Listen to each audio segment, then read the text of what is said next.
Hello, everyone. Today, I'll be discussing a powerful concept in instructional design known as backwards design. Backwards design is an approach to designing learning experiences that involves starting with the desired learning outcomes and working backwards to develop instruction that leads to those outcomes. It's a useful approach because it ensures that instruction is aligned with desired outcomes and it helps us focus on the most important content and skills, according to Gibson in 2016. The backwards design process typically includes three stages, which are as follows. The first stage is to identify learning outcomes. The first stage involves identifying the desired learning outcomes for a particular course or module. These outcomes should be specific, measurable, and relevant to the overall goals of the learning experience, often referred to as SMART goals. The second stage involves developing assessments. These assessments will measure whether the desired learning outcomes have been achieved by learners. Assessments should be aligned with learning outcomes and should provide students with opportunities to demonstrate their knowledge and skills, according to Graf in 2011. The third stage and final stage involves creating instruction that will help students achieve the desired learning outcomes. Instruction should be aligned with the learning outcomes and assessments and should be designed to support students in acquiring the necessary knowledge and skills.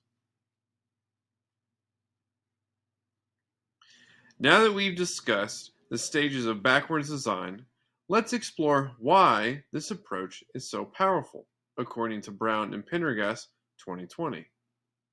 First, backwards design ensures that instruction is aligned with desired outcomes. By starting with the end in mind, we can ensure that our instruction is focused on the most important content and skills.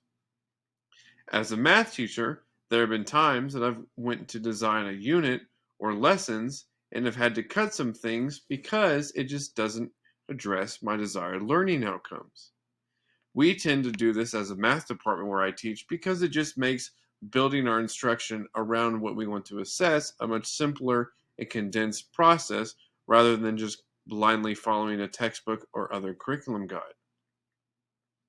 The second benefit of backwards design is that it helps us develop assessments that measure what we actually want students to know and be able to do. By designing assessments that align with the learning outcomes, we can ensure that our assessments are authentic and meaningful. As a high school teacher, a lot of time we base this off of the end of course assessment that our students are going towards, whether that's a state mandated test or the ACT or SAT college entrance exam, some kind of assessment that we use to design our courses around so that it's authentic and meaningful to the students. The third and final benefit of backwards design is that it helps create instruction that is more effective. By focusing on the desired learning outcomes, we can design instruction that is more relevant and engaging for students, which can ultimately lead to improved learning outcomes. In conclusion, backwards design is a powerful approach that ensures instruction is aligned with desired learning outcomes and comes from a place of strong assessment outcomes and just helps students to learn better and achieve desired learning.